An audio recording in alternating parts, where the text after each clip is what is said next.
누가복음 18장 1절에서 18절 말씀 읽어드리겠습니다.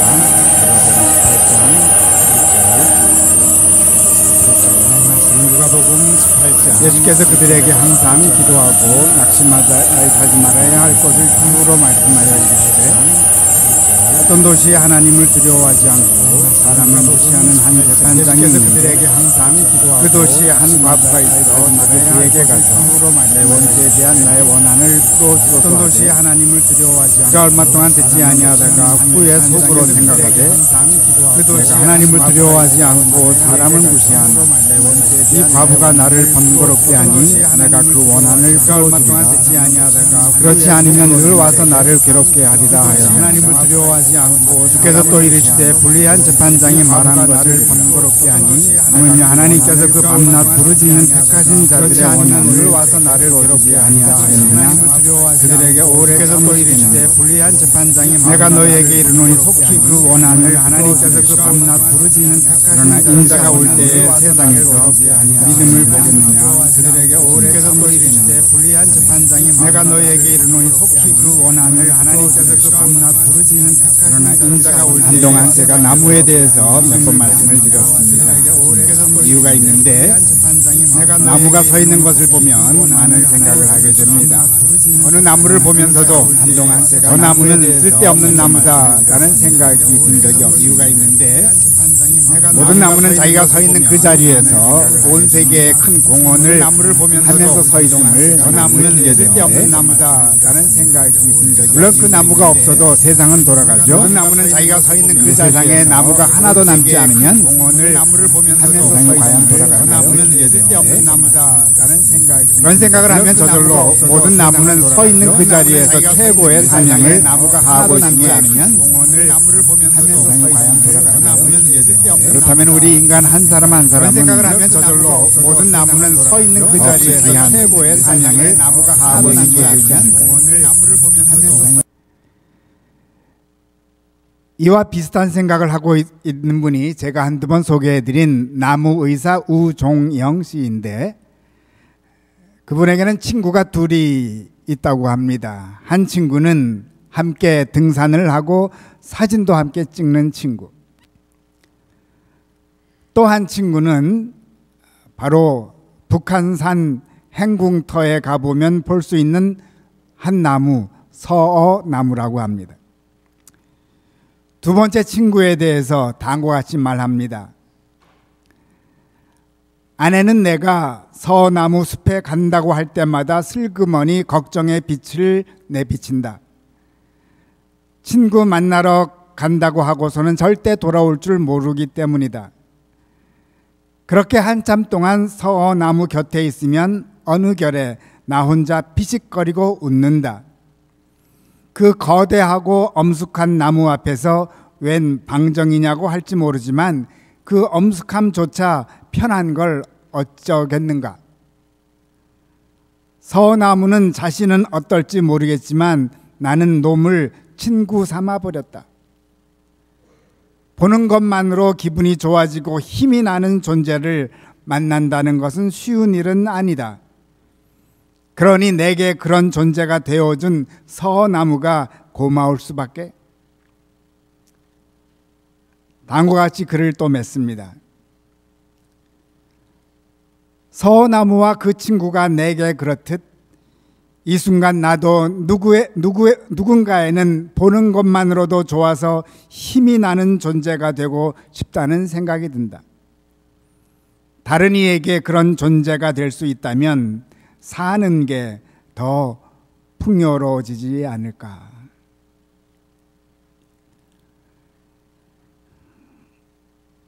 우정영 씨는 서나무가 자기의 친구가 된 것처럼 자신은 이웃을 위하여 서나무와 같은 존재가 되고 싶다고 고백하고 있습니다. 이 글을 읽으면 두 가지 생각이 저절로 납니다. 나의 서나무는 무엇일까? 두 번째는 나는 과연 이웃을 위한 서나무가 되고 있는가?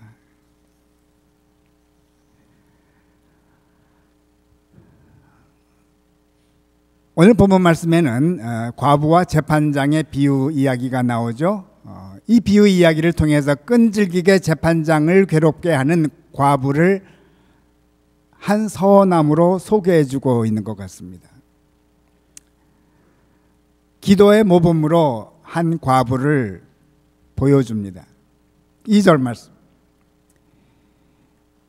이르시되 어떤 도시에 하나님을 두려워하지 않고 사람을 무시하는 한 재판장이 있는데, 당연히 재판장이 서원나무가 될 수 없겠죠. 이유는 그는 많은 사람들에게 두려움의 대상이고 결코 마음의 평강과 힘이 되어주는 사람은 아닙니다. 3절 말씀. 그 도시에 한 과부가 있어 그에게 가서 내 원수에 대한 나의 원한을 풀어주소서 하되. 정말로 안타깝습니다. 과부일 뿐 아니라 깊은 원한을 갖고 있는 여인입니다. 어떻게 보면 이 여인도 서원나무가 될 수가 없습니다. 아니, 서원나무로 삼고 싶지 않습니다. 과부이면서 깊은 원한을 갖고 있는 여인을 보면서 누가 힘을 얻고 위로를 받고자 할까요? 4절 말씀. 그가 얼마 동안 듣지 아니하다가 후에 속으로 생각하되 내가 하나님을 두려워하지 않고 사람을 무시하나.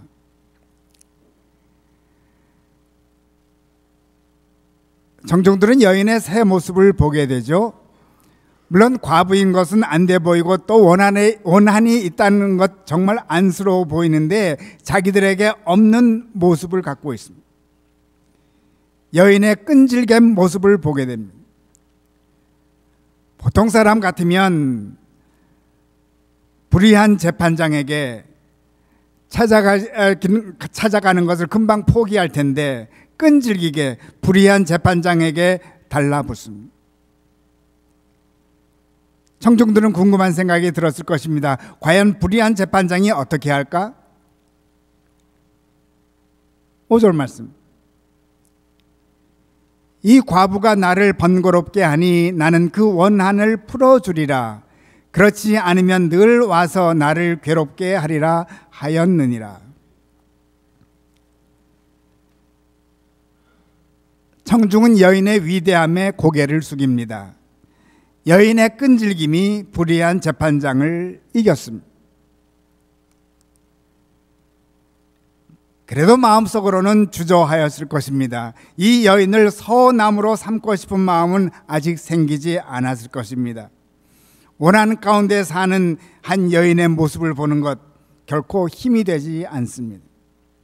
이를 주님은 잘 이해하신 것 같습니다. 7절 말씀. 하물며 하나님께서 그 밤낮 부르짖는 택한 자들의 원한을 풀어주지 아니하시겠느냐? 그들에게 오래 참으시겠느냐? 여인의 끈질김이 불의한 재판장을 이긴다면 택함받은 자들의 끈질김이 의로운 하나님을 이길 수 있다고 말씀하시는 것입니다. 그러니 택함받은 자들에게 과부를 서원나무로 삼으라고 말씀하시는 것입니다. 청중은 마음을 열기 시작합니다. 8절 상반절 말씀. 내가 너희에게 이르노니 속히 그 원한을 풀어주시리라. 재판장이 여인의 원한을 들어준 것처럼 하나님께서 택함받은 자들의 원한을 풀어주신다는 것입니다. 곧 이 여인이 택함받은 자들을 위한 위대한 서원나무임을 주님은 선언하고 계십니다. 이제 청중은 큰 갈등 가운데 놓입니다. 과부를 닮아야 합니다. 그러나 한쪽으로는 그와 같이 되기는 싫습니다. 마음이 이랬다 저랬다 갈팡질팡하는 청중에게 주님께서 말씀하십니다. 그러나 인자가 올 때에 세상에서 믿음을 보겠느냐 하시니라.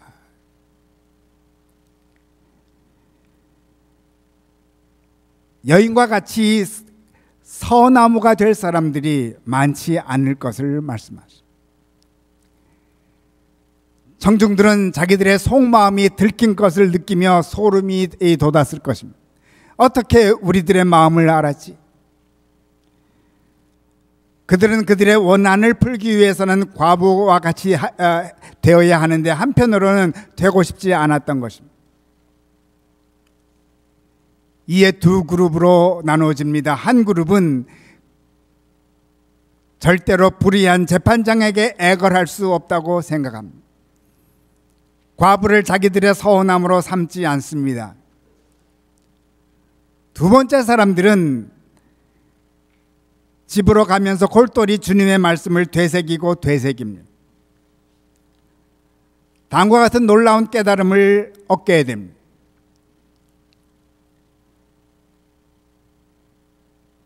과부의 기도의 특징을 살펴보니 원한이라는 단어가 자주 나오는데 정확히 4번. 3절에 나의 원한을 풀어주소서. 5절에 내가 그 원한을 풀어주리라. 과부의 기도는 단순한 간단한 소원을 아뢰는 기도가 아니라 원한을 아뢰는 것입니다. 원한과 기도는 깊은 관계가 있음을 깨닫습니다. 반면 7절, 8절을 보면은 과부의 원한에서 택한 자들의 원한, 그 원한을 풀어주시리라로 말씀을 바꾸십니다. 택하신 자들의 원한을 들어주시길 기뻐하시는 하나님임을 알 수 있습니다. 곧 기도는 단순히 택하신 자들의 단순한 소원을 아뢰는 정도가 아닙니다. 택하신 자들의 원한을 아뢰는 것임을 깨닫게 된 것입니다.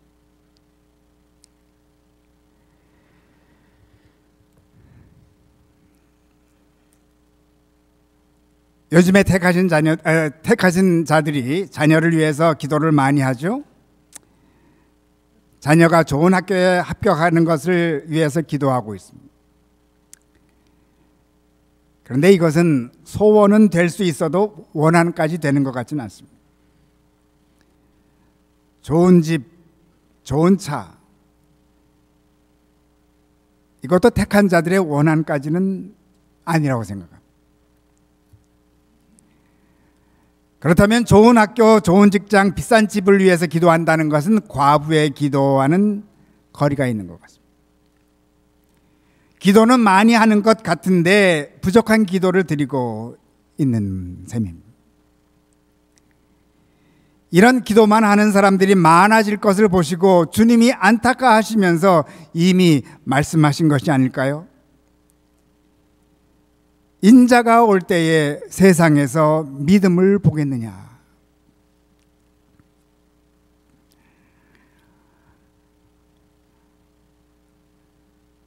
어떤 분은 그래도 자신은 원한을 아뢰는 기도를 드리고 있다고 생각하시는 분도 계실 줄 압니다. 원한에는 두 가지가 있는 것 같습니다. 참 원한, 거짓 원한. 최근에 흥미로운 책을 읽고 있는데 제목은 envy, 부러움, 아니면 질투라고 해석해도 되겠죠? 질투가 생기는 원인을 분석하고 있는데 하나는 화려한 광고라고 합니다. 1997년에 유명한 구찌 회사가 향수를 하나 내놓았는데 그 이름이 구찌 엔비라는 향수였다. 이 향수가 비싸서 아무도 뿌리지 못하니 그저 부러워만 하라는 것입니다. 7년 후에 또 향수를 내놓았는데 구찌 엔비 미, 자신만만한 여인들을 상대로 내놓은 상품이라는 것입니다. 이런 상품을 원하지만 하지 못하는 사람들의 마음에는 질투가 생기기 시작하는데 끝내 자존감의 상실을 가져온다고 합니다.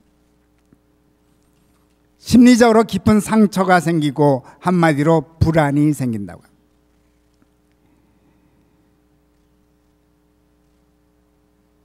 이보다 더 심각한 현상이 있는데, 수많은 광고를 보면서 보이지 않는 세계 하늘나라에 대한 동경심은 사라지고 새로운 자기 완성의 기준이 생기는데, 이것은 이 땅 위의 만족을 위한 욕구로 가득 차게 된다는 거예요. 이 땅 위에서 잘 먹고 잘 사는 것이 자기 완성의 골이 된다는 것입니다. 무서운 것은 이런 것을 얻지 못할 때 심한 자존감에 상처가 생기고 건전치 못한 원한이 생긴다는 것입니다.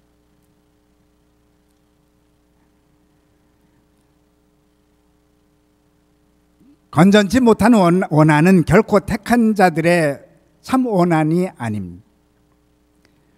물론 요즘 건전치 못한 원한이 판을 치는 세상에 살고 있습니다.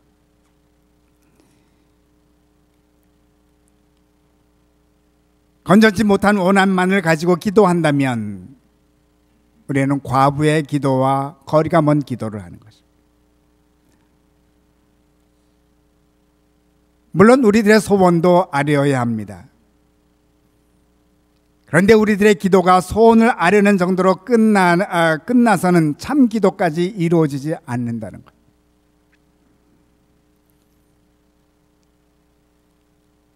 그런데 그 이상 나아가는 사람들의 숫자가 적다는 것입니다.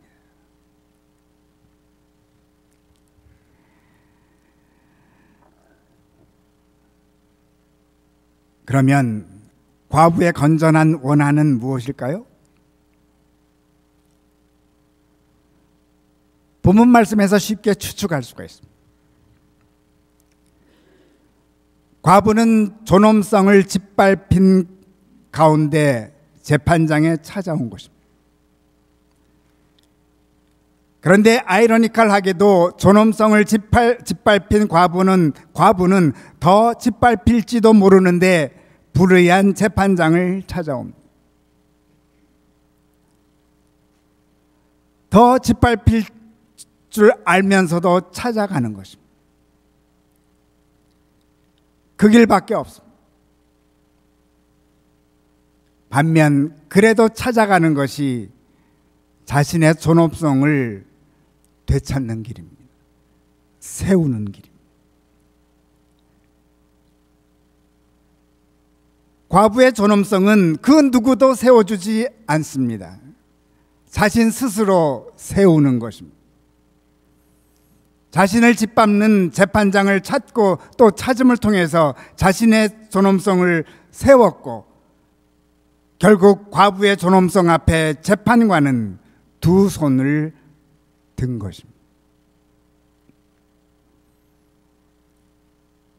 과부가 끈질기게 기도할 수 있었던 것은 그는 존엄성의 사람이었습니다. 과부의 원한은 인간의 존엄성과 관계된 것입니다.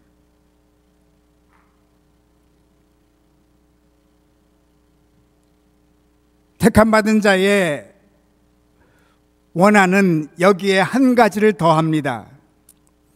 인간의 존엄성 위에 택함받음의 존엄성을 더하게 됩니다.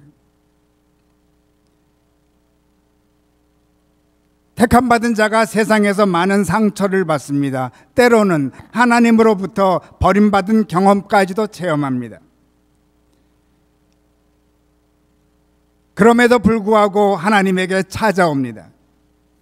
자기의 존엄성을 짓밟으셨으니 계속 짓밟으실지도 모르는데 끈질기게 찾아옵니다. 그런데 이것이 바로 택한 자의 존엄성을 세우는 것입니다. 자신의 존엄성을 세우는 택함받은 자 앞에서 하나님은 두 손을 드는 것입니다.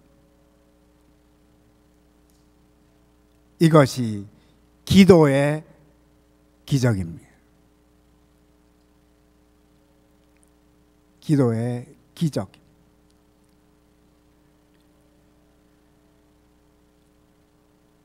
그렇다면 참 기도는 내용이 중요한 것이 아닙니다. 더 중요한 것은 자세입니다. 자신의 존엄성을 안고 끝까지 기도하는 자, 아무리 내용이 좋아도 존엄성 없이 기도하는 자, 어느 것이 과부의 기도겠습니까? 누가 끝까지 기도할 수 있겠습니까?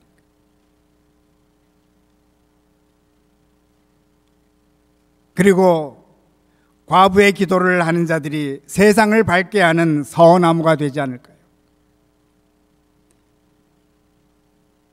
이런 자들이 많아질 때 주님은 당신의 말씀을 바꾸실 줄로 압니다. 내가 속히 그 원한을 풀어주리라. 인자가 올 때에 세상에서 믿음을 보리라.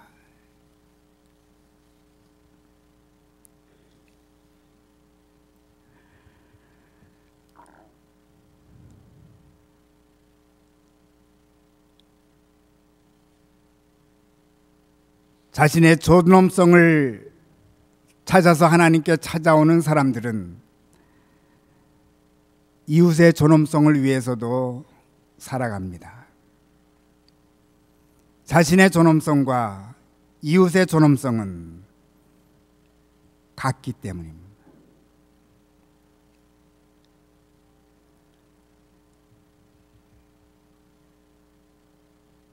얼마 전 저희 집에서 구독하는 대담 타운 신문을 보니 다음과 같은 광고가 눈에 띄었습니다. If you are a fan of dignity, you are a fan of Special Olympics.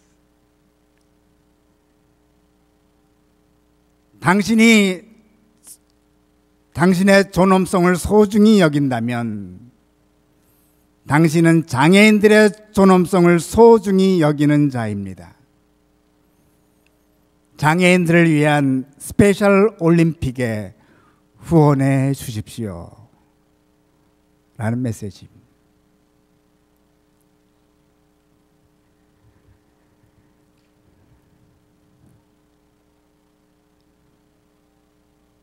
교회 여러분, 소원만을 올리는 기도에서 존엄성을 걸고 깊은 원한을 하나님께 아뢰 주십시다.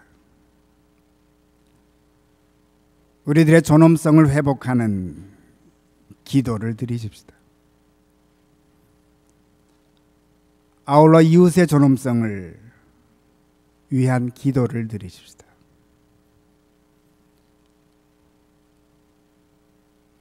어느덧 우리도 서나무가 되어갈 것입니다.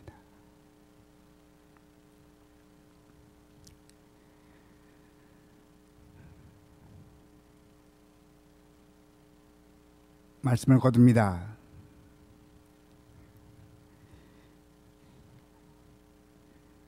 미국의 노예 제도가 굳게 자리 잡고 있던 1797년 노예의 자녀로 이사벨라 흑인 아이가 태어나면서 노예가 된 것입니다. 평생 3명의 주인이 바뀝니다. 3번 팔리는 것입니다. 특히 2번째 주인이 제일 혹독했는데 이사벨라가 영어를 잘 못해서 말을 잘 못 알아들으면 가혹한 벌을 내리곤 했습니다. 마침 어느 일요일 아침 주인은 이사벨라를 헛간으로 데려가 2 손을 묶은 채 불에 달군 회초리로 무자비하게 때렸습니다. 살이 깊이 찢어지고 상처에서 피가 줄줄 흘렀습니다. 상처는 어른이 되기까지 없어지지 않았습니다. 다행한 것은 이사벨라에게 신앙이 있었는데 부모와 헤어지기 전 곧 팔려서 다른 집에 가서 살기 전에 어머니에게서 자비로운 하나님을 배웠습니다. 어머니는 고통을 참기 어려울 때마다 하늘에 계신 아버지에게 도움을 청하라고 가르쳤습니다. 그래서 이렇게 회초리를 맞을 때에도 하나님 아버지께 울부짖었습니다. 마지막 3번째 주인이 일을 열심히 하면 1년 뒤에 자유인이 되게 해주겠다고 약속했지만 1년이 지나자 약속을 어깁니다. 사람을 믿을 수 없다고 판단하고는 탈출합니다. 자유인이 된 후 자기의 아들을 찾기 위해 백인을 상대로 소송을 합니다. 백인을 상대로 승리한 최초의 흑인이 됩니다. 46세가 되었을 때 순회 복음 전도자가 되어 전국 방방곡곡을 다니며 복음을 전파합니다. 그의 신앙은 만민의 평등한 정의와 자유, 존엄성의 신앙이었습니다. 이에 1851년 오하이오주에서 열린 여성 권리 대회에 초청을 받아 감동적인 연설을 합니다. 여러분, 제 팔 좀 보세요. 저는 밭을 갈고 씨를 뿌리고 작물을 거두어 곳간에 쌓았습니다. 저보다 일 잘하는 남자는 없었습니다. 그럼 전 여자가 아닌가요? 저는 남자만큼 일하고 남자만큼 먹을 수 있습니다. 먹을 게 있다면. 그리고 채찍질도 잘 참습니다. 그럼 전 여자가 아닌가요? 저는 제가 낳은 아이가 노예로 팔려가는 걸 지켜보았습니다. 자식을 잃은 슬픔으로 울부짖었지만 하나님 말고는 아무도 제 소리를 듣지 않았습니다. 그럼 전 여자가 아닌가요?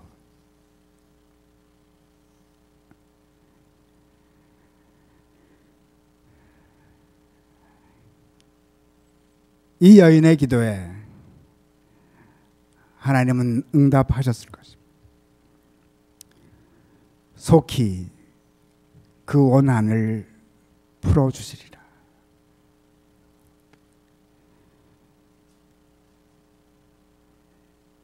여인은 자신의 존엄성을 놓고 울부짖은 것입니다. 택함받은 자들의 존엄성을 놓고, 흑인들의 존엄성을 놓고 울부짖은 것입니다.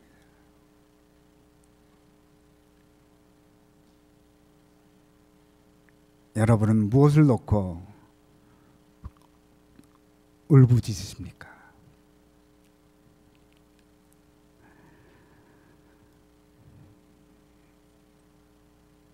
교회 여러분,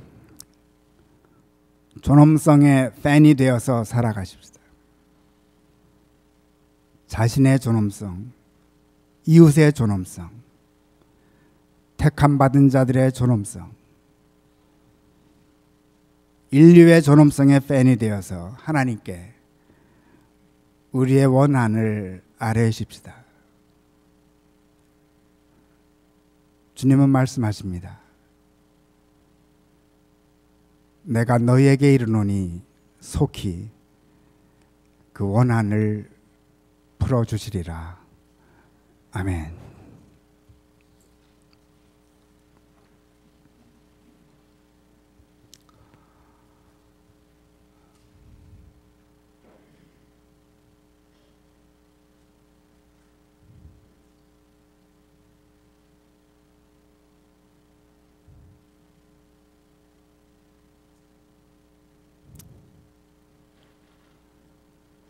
저희는 어느덧 불의한 재판장을 우리들의 바라는 목표로 삼고 살고 있지는 않은지요? 우리들의 서나무가 되어 있지는 않았는지요?